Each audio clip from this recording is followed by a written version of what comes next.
बेवड़ों के नाम अर्ज किया है, तू लहराती उस दिल्ली सी, मैं मुंडा हूँ फगवाड़े का, पूछो ना तेरे चक्कर में क्या हाल हुआ पिछवाड़े का। सरकार ने देश की अर्थव्यवस्था को बचाने के लिए सारा भार शराबियों के मत्थे मार दिया। कुछ रियायतों के बाद शराब की दुकान को खोलने की अनुमति भी दी गई, जिसके बाद लोग यूं बाहर निकले जैसे मानो शराब न मिल रहा हो। नोटबंदी के बाद 15 लाख रुपए वापस अपने अकाउंट में आ रहे हैं।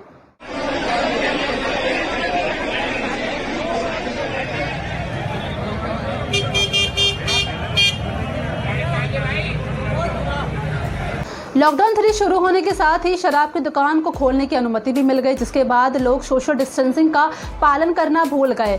सोशल डिस्टेंसिंग के लिए बनाए गए सर्कल में लोग खड़े हुए नजर आए, लेकिन जैसे ही शराब की दुकान का शटर खुला वो लोग डिस्टेंसिंग का पालन करना भूल गए, भीड़ लगाकर खड़े हो गए, तालियां बजाकर अपनी खुशी जाहिर करी, जैसे मानो कि गम से एक उबर कर वापस खुशी के जोन में आ चुके हैं। अब ऐसे में सबसे बड़ी लापरवाही यहाँ पर पुलिस प्रशासन की भी नजर आती है, क्योंकि ऐसे मौके पर उनकी भारी कमी दिखाई थी, जिसकी वजह से लोगों ने नियमों का पालन नहीं करा और 41 दिनों का लॉकडाउन कहीं ना कहीं बेफिजूल नजर आया, क्योंकि लोग इस तरीके से भीड़ में नजर आए।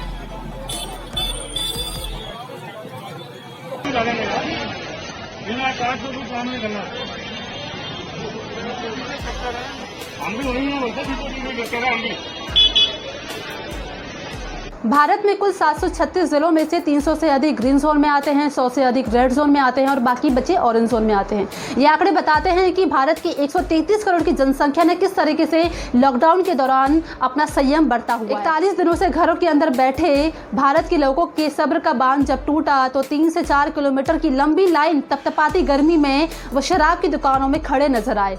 ये बात हुई कि नोटबंदी के वक्त जब लोग 1 किलोमीटर भारी लाइन में लगते हुए दिखाई देते थे, कतराते थे, लेकिन अब शराब की दुकानों में 3 से 4 किलोमीटर की गर्मी भरी लाइन में लगे हुए हैं, तपतपाती धूप में देश की अर्थव्यवस्था को बचाने के लिए खड़े हुए हैं और सोशल डिस्टेंसिंग का धज्जियां उड़ाते हुए नजर आ रहे हैं।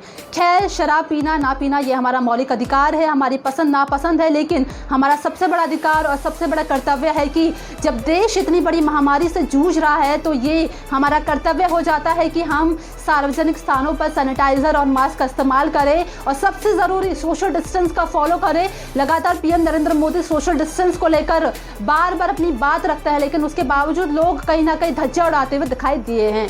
लेकिन अब एक सबसे बड़ी बात, दिल्ली सरकार का खजाना खाली हो रहा है और इस खजाने को भरने के लिए, अपनी हालत को खस्ता से बेहतर बनाने के लिए हर तरह की शराब पर 70% का कोरोना फीस दिल्ली सरकार ने लगा दिया है। तो अब जाइए और शराब पीजिए खूब। शुक्रिया इस वीडियो को देखने के लिए।